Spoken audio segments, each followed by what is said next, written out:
The debt ceiling has kept Biden occupied. He was supposed to be in Papua New Guinea on Monday. Instead, he was back in Washington. Biden sent his top diplomat in his place. That's Secretary of State Antony Blinken. Blinken had two jobs in Papua New Guinea. A, make up for Biden's absence, and B, close a security agreement. We're focusing on that second one, the U.S. Papua New Guinea Security Agreement. It was signed in Port Moresby on Monday. Here's how Blinken described it. Under this agreement, our forces will be able to board one another's vessels, share technical expertise, and ultimately better patrol the seas together, which is vital to protecting livelihoods for generations to come. The agreement will also make it easier for PNG and U.S. forces to train together in new ways and in more places as part of our joint effort to uphold peace and security across the Indo-Pacific.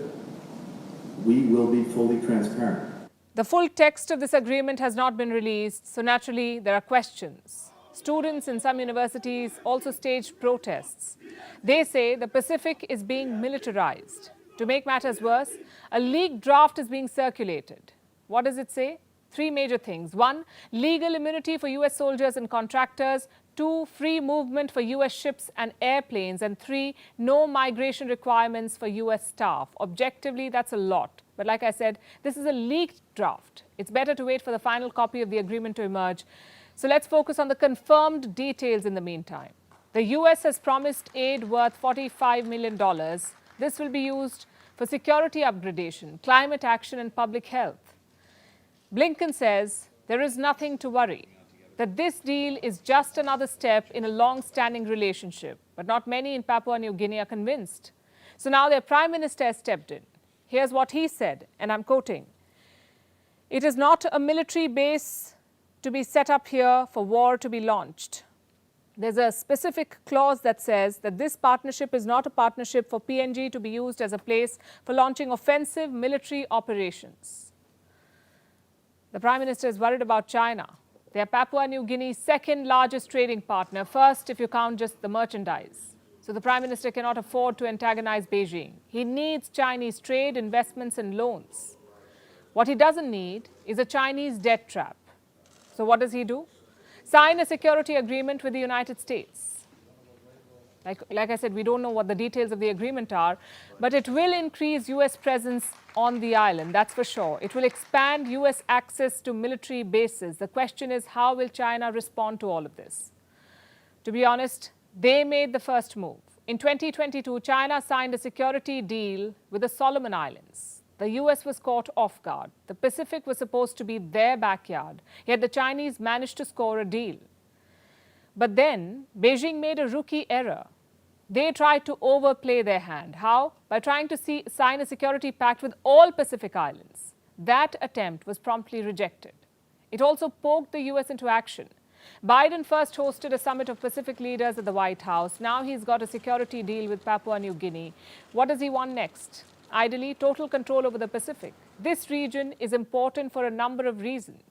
A, the sheer size. The Pacific makes up around 20% of the Earth's total area, also 28% of all exclusive economic zones. B, the location. It's right in between the US, China, and Australia. If you have a base there, it could be a game changer. You can spy on ships going from Australia to the US. You can deploy assets to the South China Sea. Plus, you can control a major trading route. And that's reason number 3, the resources, mainly fish. The Pacific is by far the most fertile fishing ground in the world. It exports more than 530,000 metric tons of seafood. Guess who's interested in this trade? The Chinese. Their Pacific fishing fleet has grown by 500% since 2012, 500% growth. If you control the Pacific, you control the fishing. China, with 1.4 billion people to feed, needs it. And reason number 4, political and military dominance. The Pacific Islands may be tiny, but they control vast amounts of the ocean. They have 55 times more water than land mass, which means they are a front line. In a battle between Asia and North America, the Pacific will play a key role. It has happened before. During the Second World War, Japan and the US fought for the Pacific. The US won and went on to dominate the region. The question is, will there be a repeat? The people here certainly don't want it. including those in Papua New Guinea. PNG is the biggest Pacific island if you exclude Australia. It is home to some 9 million people. Their priority is not big power rivalries. They want jobs. They want better infrastructure. They want climate action. The Pacific Islands are the most vulnerable to climate change. If the oceans rise, they lose land. If the typhoons are supercharged, they lose houses. So the Pacific Islands want funds to tackle that. But who's willing to listen? China just wants the resources and military bases. The US just wants to drive out China. Caught in the middle are the people of the Pacific.